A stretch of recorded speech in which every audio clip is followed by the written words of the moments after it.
Bonjour à tous et bienvenue dans ce vlog. Alors comme vous l'avez vu hier, la buse de la sableuse était foutue, donc là je viens en acheter une neuve, ça, et après on file à l'atelier. Là j'ai une grosse journée à passer sur le moteur 100 fast. Allez, c'est parti. Après notre incroyable périple en voiture, nous voici de retour à l'atelier pour avancer sur notre moteur tout fast, celui de Olivier. Voilà, allez, on arrête de faire les oeuvres.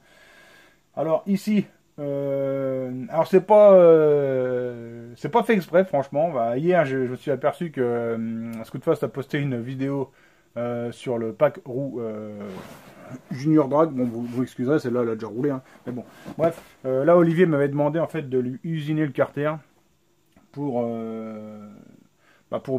pouvoir monter cette roue là, la grosse roue. Et la grosse roue, la petite roue, ça dépend, on dit comme on veut, mais c'est une grosse petite roue, quoi. Et donc, moi ce que je vois, j'en ai monté une paire déjà. Et en fait, ça perce quasiment tout le temps ici dans le couvercle de transmission en fait. Alors moi ce que je vous conseille, c'est de percer franchement et après de reboucher.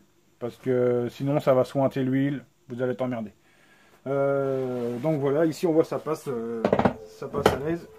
Voilà, bon là ça frotte ici parce que là le pneu n'est pas du tout gonflé, il est un peu à plat, mais bon, voilà, là ça passe à l'aise. Donc je vous montre la différence entre un carter standard et une fois modifié. Voilà, donc ici le carter standard, ici le carter modifié. Alors ici il faut reprendre un peu le renfort, donc comme on le voit ici, et après ici il faut surfacer à plat pour que la roue puisse passer. Donc on surface à plat au maximum, et donc c'est ici que normalement on arrive, ça sointe un tout petit peu l'huile ici quoi. Donc moi, quitte à ce que ça sointe, je préfère vraiment tout virer, en enlever 3 mm de plus, et après reboucher avec une résine bicomposant.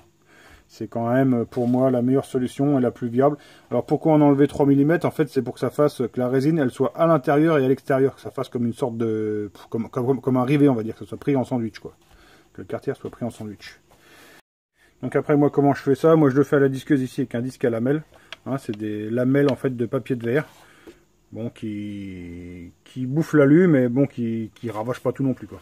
Voilà, l'un de ces deux carters a été nettoyé, sauras-tu le retrouver. Allez, c'est propre, maintenant on s'y remet, on va boucher le trou qu'on a fait pour le passage de la roue houssier. Voilà, donc le trou qu'on doit boucher à l'extérieur du carter. Et voilà comment ça fait à l'intérieur. Bon bah c'est pas super, mais bon après ça reste un moteur de dragster, hein. Un top fuel américain ça fait 400 mètres et c'est mort. Donc là on va pas se plaindre, ça fragilise pas non plus trop le carter. Le roulement lui il est toujours bien guidé, donc bon, allez on va dire que ça passe quand même. Pour l'instant j'ai jamais vu aucun souci à ce niveau là. Donc là pour boucher ça, bon là ça a été sablé, nettoyé correctement à l'essence. Putain j'ai les lunettes dégueulasses, vous m'excuserez. Alors là, placement produit. Le nettoyant frein, un petit coup. Hein, ici, c'est du Most. Ceci dit, il est très cher, mais il est très bon. Alors, vraiment un petit coup comme ça.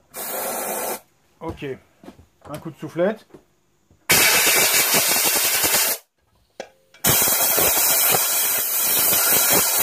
Ok. Et après, pour être vraiment sûr du coup, à chaque fois qu'on met quelque chose qui colle, moi j'aime bien foutre un coup d'acétone avant. Alors sur un chiffon, normalement il faut mettre avec des gants, hein, parce que ça va direct dans le sang. Grégory Blanchot, il va vous faire un cours là-dessus. Ça c'est je sais plus quoi. Bon, il va le marquer dans les commentaires. La particularité c'est je sais plus quoi, donc ça rentre directement dans le sang. Mais je veux dire, il faut aussi bien travailler son cancer, hein, sinon, bon bah, comment tu veux faire? Ok, donc là on laisse sécher ça tranquillement.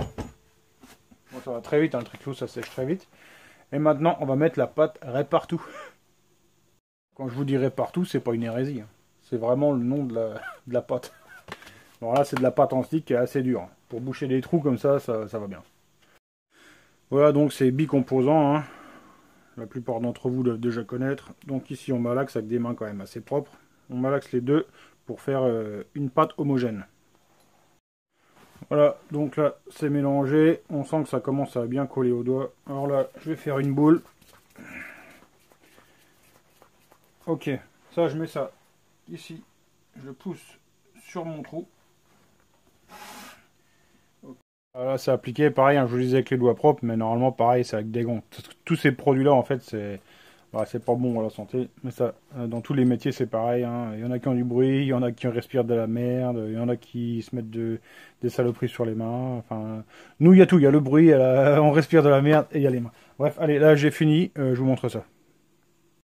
Voilà, donc là, ici, ma pâte est posée. Donc là, pour l'instant, on fignole pas. On la met au mieux. On essaye d'avoir un truc à peu près propre. Et le truc important quand même, c'est que dedans, ici, boum, un coup dans la caméra. On laisse qu'ici, on met quand même un petit coup de tournevis ici dans la gorge pour être sûr qu'on puisse ressortir le roulement si on avait besoin de le changer. Hein. Voilà, pas que la résine déborde sur le roulement, quoi. Je vais finir ça vraiment juste avant d'aller manger. Maintenant, un coup de lavage sur les mains et puis bah moi je vais aller bouffer. Et puis bah à tout à l'heure les petits loups, le temps que ça sèche. Eh ouais go, elle bouffait. Tiens. Putain, on est quand même bien à rien foutre. Hein. Alors j'ai Adrien Guilbeault qui me demande pourrais-tu faire un tuto sur le changement des roulements de correcteur de couple? Bah je pourrais, mais le problème c'est que j'ai pas de correcteur où les roulements soient morts. Donc le jour où j'aurai à le faire, oui je pourrais le faire. Après il n'y a rien de compliqué, hein. Il suffit de sortir le roulement à aiguille avec n'importe quoi, avec un chasse, une borse qu'on veut. Et après avec une pince à clips, il y a la place juste pour la pince à clips une fois que le gros roulement à aiguille est sorti. Pour enlever, dedans il y a un clip, et après on chasse l'autre roulement à billes. Il n'y a rien de trop compliqué là-dedans. Après on remet le roulement à billes forcément, on remet le clip. Donc le clip tu le mets puis tu le pousses avec un carotube ou quoi, il se met dans la gorge. Et après on remet la douille à aiguille, il n'y a pas de souci particulier. Sinon j'ai eu un autre commis, alors par contre j'ai oublié le nom, il m'excusera. Enfin c'était sur le tournoi Racing Facebook, on m'a demandé pourquoi les vlogs étaient si courts. Moi j'essaie d'avoir un format 8 minutes, je trouve que c'est pas mal. Plus petit, bon je trouve que ça sert à rien, et plus long je pense que ça va être chiant, ça va être vite emmerdant. Alors dites-moi dans les coms si vous voulez, si ça vous intéresse d'avoir des vlogs plus longs, je sais pas moi après, si je filme plus d'étapes forcément il sera plus long, enfin il y aura le même contenu avec des étapes filmées plus longtemps, est-ce que c'est vraiment intéressant, je sais pas. À vous de me dire, vous me mettez ça dans les commentaires en dessous. Allez, on va redescendre à l'atelier. Moi j'ai bouffé en 10 minutes comme d'habitude et puis maintenant on va redescendre pour aller jouer à l'atelier. Allez, on y va. Yeah! Allez, on rattaque. Hein? Alors là, moi j'ai déjà poncé, je vous montre ça. Voilà, donc ici on voit que j'ai poncé hein, pour avoir un aspect propre. Après je pourrais encore le sabler, mais bon on va arrêter là. C'est derrière la roue non plus. On va pas faire pousser le tuning jusque là. Alors ici, oubli de ma part, j'ai oublié de faire le passage pour la bielle. Alors c'est pas très grave en l'occurrence ici parce qu'elle touche pas. Mais on va quand même le prévoir au cas où il y ait un peu de jeu qui arrive dans les roulements, dans le vélo ou quoi. Au moins là, la bielle ne viendra pas frapper ici parce que si elle frappe ici, bon bah c'est quand même pas super.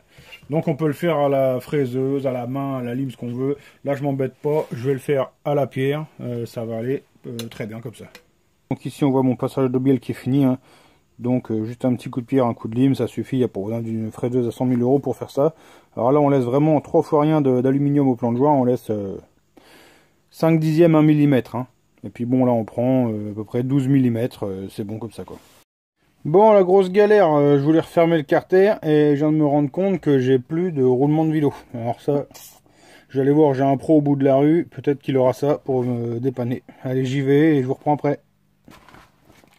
Purée, il en a pas l'autre. Mais là, j'ai mon deuxième carton. Et j'ai quoi dedans? J'en ai trouvé. Voilà, donc là, tout mon carter est nettoyé. Toute la cale, tout ça, c'est sablé, nettoyé. Comme je vous le disais, hein, je vous le dis tout le temps, je sable la cale aussi pour une bonne accroche de la pâte à joint.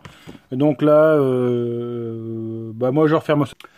Donc voilà les amis, la mécanique, c'est jamais simple. Hein, donc c'est remonté. Ça tourne. Mais le problème, c'est que j'ai pas de jeu dans mon vélo. Aucun jeu. Et il en faut, sinon hein, on bousille les roulements de vilebrequin. Il n'y a pas assez de jeu de lubrification, tout ça, et on bousille les billes bleuissent et on nique toutes les gauges. Enfin, toutes les gauges, les roulements, enfin, on bousille tout. Bref, ce qui se passe en fait, c'est que dans tous les usinages, il y a toujours des défauts de code d'usinage. Hein. Et donc là, je vais avoir un vilebrequin un peu large, avec un carter qui est lui, où j'ai pas assez de place en fait dans les portées de roulement. Et ce qui fait que en fait, tout est monté serré, quoi. Alors ça tourne, hein, il y a de quoi le faire tourner, mais par contre, je peux pas laisser ça comme ça. Il faut absolument que je redémonte pour faire reprendre la tête à alaiser dans une des deux portées de roulement. Je vais prendre dans le carter d'allumage ici. Je vais reprendre 1 ou 2 dixièmes juste pour que mon roulement puisse pouvoir aller un petit peu plus loin. Ah, c'est tout. Ah, vous êtes de plus en plus nombreux à suivre la chaîne, hein, n'hésitez pas, vous pouvez vous abonner, mettre la petite cloche même si vous voulez, pour ne pas rater les vlogs quand ça sort, les actus et tout ça. N'hésitez pas à partager, à commenter, dites-moi dans les commentaires hein, si vous voulez que les vlogs durent plus longtemps, etc. Enfin bref, allez, merci à tous, bye, bonne soirée.